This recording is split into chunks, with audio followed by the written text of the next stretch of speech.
Hello everyone, welcome to my channel recipe by Swapna. জয় গুরু বন্ধুরা, সবাইকে কেমন আছো তোমরা সবাই? তা দেখো, তোমাদের জন্য আমি আজকে একটা নতুন রেসিপি নিয়ে চলে এসেছি। হয়তো এটা সবাই খেয়েছো, কিন্তু একটা মজাদার রেসিপি। সেটা হচ্ছে কুমড়ো শাকের রেসিপি। কুমড়ো শাক বড়ি দিয়ে রান্না করেছি আমি, বড়ি আর কুমড়ো দিয়ে, আলু দিয়ে। তো চলো তোমাদেরকে রেসিপিটা আমি বলি যে কেমন করে রান্না করেছি, আর অবশ্যই তোমরা ঘরে ট্রাই করে বলো যে আমার রেসিপিটা তোমাদের কেমন লাগলো। কুমড়ো শাক বানাতে আমাদের কি কি লাগছে এখানে আছে কুমড়ো, বেগুন, আলু আর কুমড়োর ডাঁটা যেগুলো আছে এগুলো সব একসাথে ভাজবো এগুলো। আর অবশ্যই কুমড়ো শাক তো কেটে রেখেছি। লাগছে চিনি, আর এখানে আছে হলুদ গুঁড়ো, লঙ্কা গুঁড়ো। লঙ্কা গুঁড়োটা তোমরা যদি না দাও না দিতে পারো। আর এখানে আছে জিরে গুঁড়ো আর আদা বাটা, নিচে আছে আদা বাটা, আমি একসাথেই নিয়ে নিয়েছি। আর কাঁচা লঙ্কা তো অবশ্যই লাগবে, যখন আমি ফোড়ন দিতে যাবো তখন কাঁচা লঙ্কা লাগবে। তা কাঁচা লঙ্কা নিয়ে, আর তার সাথে নিয়ে নিয়েছি বড়ি। বড়িটা কিন্তু অবশ্যই লাগবে, আর বড়িটাতে কিন্তু শাকটা কিন্তু দারুণ টেস্টি হয়। তা দেখো, আমি এখানে কড়াই কিন্তু আমার গরম হয়ে গেছে। আমি কিন্তু গ্যাসে কড়াই বসিয়ে রেখেছিলাম, আর আমি ভালো রিফাইন তেল দিয়ে দিলাম। তোমরা চাইলে কিন্তু সরষের তেলেও করতে পারো। আর এখানে আমি বড়িগুলোকে দেখো ভেজে নেব। তেলটা গরম হয়ে যাওয়ার পর বড়িগুলো কিন্তু একদম লাল করে ভেজে নেব। তা দেখো, বড়িগুলো ভাজতে ভাজতেই কিন্তু লাল হয়ে যাবে। আর লাল করে না ভাজলে কিন্তু বড়িতে কোনো স্বাদ লাগবে না। তা আজকে তোমাদেরকে বড়ি দিয়ে দেখাচ্ছি। এরপরে তোমরা এখানে চাইলে কিন্তু মুসুরির ডালের বড়া করেও দিতে পারো। তা আমি মুসুরির ডালের বড়া দিয়েও করি। তা আজকে যেহেতু বড়িটা রয়েছে সেই জন্য তোমাদেরকে বড়িটা দিয়েই দেখাচ্ছি। তা বড়িটা দেখো আমার ভাজা হয়ে গেছে। এরপর বড়িটা আমি তুলে নেওয়ার পর দিয়ে দেবো কাঁচা লঙ্কা, পাঁচ ফোড়ন, আর দেবো তেজপাতা। তা এটা কিন্তু অবশ্যই ফোড়নের জন্য দেবে। আর দেওয়ার পর একটুখানি যখন তেল ছিটকাবে তখন কিন্তু দিয়ে দেবো সব সবজিগুলো। তোমরা চাইলে আলাদা করেও ভেজে নিতে পারো, তবে আলাদা করে ভাজার কোনো দরকার পড়ে না, এটাতেই কিন্তু সুন্দর ভাজা হয়ে যায়। তা আমি যতক্ষণ না ভাজা হচ্ছে ততক্ষণ মাঝে মাঝে এরকম করে নাড়তে থাকবো আর ভাজতে থাকবো। তো অবশ্যই করে তোমরা কিন্তু সবজিটাকে ভেজে নেবে। ভেজে না নিলে কিন্তু সবজিটা কাঁচা গন্ধ ছাড়বে, সেই জন্য পাঁচ ফোড়ন, তেজপাতা আর কাঁচা লঙ্কা দিয়ে কিন্তু ভেজে নেবে সবজিটা। আর তোমরা পরে চাইলে বললাম যে লঙ্কার গুঁড়ি দিতেও পারো, আবার নাও দিতে পারো।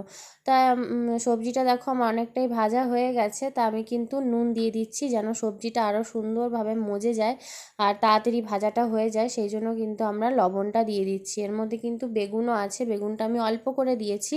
বেশি বেগুন দিলে কিন্তু ঘ্যাট মতন হয়ে যায়, সেই জন্য কিন্তু আমি অল্প করে বেগুন দিয়েছি।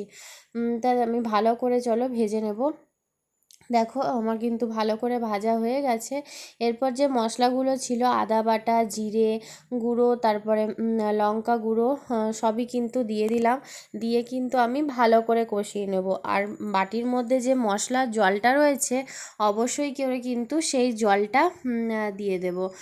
তো জলটা দিয়ে ভালো করে কষাবো, আর তার সাথে বড়িটাও দিয়ে দেবো। বড়িটা দেখো আমার দেয়া হয়ে গেছে। এরপরে কিন্তু আমি ভালো করে মশলাটাকে এই সবজির সাথে কষিয়ে নিচ্ছি। আবার যদি একদম ভেজে নিই না মশলাটা, মানে মশলা বলছি সরি, আলু এগুলো, তাহলে কিন্তু একদম গলে যায়। তাই অর্ধেক ভাজতে হবে আর অর্ধেকের তারপরে কিন্তু মশলা দিয়ে কষিয়ে নিতে হবে। তা দেখো আমি বাটিতে মশলা যে ছিল ওই ধোয়া জলটা কিন্তু আমি ভালো দিয়ে দিলাম।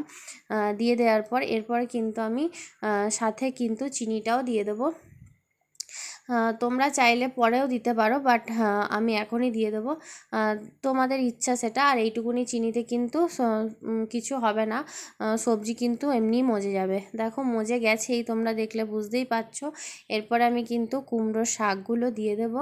তা দেখো কুমড়ো শাকগুলো দিয়ে আমি ভালো করে নেড়ে নেব। আর একদম অল্প পরিমাণে জল দেব, বেশি জল কিন্তু দেব না, কেননা শাকের একটা জল থাকে।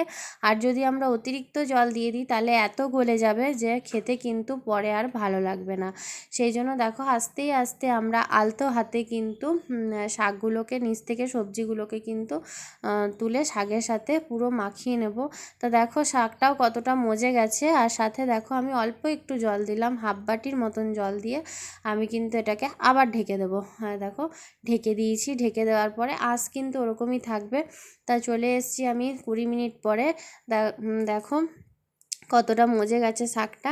আর বললাম না, অতিরিক্ত গলে গেলে কিন্তু খেতে ভালো লাগবে না, এরকম গোটা গোটাতেই কিন্তু ভালো লাগবে। কিন্তু এগুলো কিন্তু খুব সুন্দর হয়েছে। এক হাতে ক্যামেরা ধরে রয়েছি বলে কড়াইটা কিন্তু উল্টে যাচ্ছিলো, তাই কিছু মনে করো না বন্ধুরা। তা দেখো আমার কিন্তু তরকারিটা হয়ে গেছে, এরপরে কিন্তু আমি নামিয়ে নেব। লাস্টে কিন্তু আর দেওয়ার মতন সেরকম কিছু নাই, সবই দেওয়া হয়ে গেছে। যখন কড়াইতে একটু লেগে লেগে যাবে, আমার কিন্তু লেগে লেগে যাচ্ছিলো তরকারিটা, তখন কিন্তু তোমরা তরকারিটা নামিয়ে নেবে। জল জল কিন্তু একদমই রাখবে না। আর খেতে কিন্তু এটা অসাধারণ হয়। কুমড়ো শাকের রেসিপি এরকম করে বানাবে। তোমরা যাদের ঘরে বড়ি নেই তারা কিন্তু মুসুরির ডালের বড়া করে বেটে অবশ্যই দিতে পারো। তো চলো বন্ধুরা, আমার কিন্তু রান্নাটা হয়ে গেছে, আমি সার্ভ করে নিয়েছি। তোমরা অবশ্যই বলো যে কেমন লাগলো। আর অবশ্যই করে আমার চ্যানেলটাকে সাবস্ক্রাইব করে দিয়ে আমার পাশে থেকে যেও। যারা সাবস্ক্রাইব করে রেখেছো তাদেরকে অনেক অনেক ভালোবাসা চ্যানেলটাকে সাবস্ক্রাইব করে রাখার জন্য। যারা করোনি তারা প্লিজ চ্যানেলটাকে সাবস্ক্রাইব করে আমার পাশে থেকে যেও। তো চলো বন্ধুরা, পরের দিন অন্য একটা রেসিপিতে আবার তোমাদের সাথে দেখা হবে। ততক্ষণের মধ্যে জয়গুরু সবাইকে। সবাই ভালো থেকো, সবাই সুস্থ থেকো, আর সবাই সবার পাশে থেকো। তো টাটা বন্ধুরা।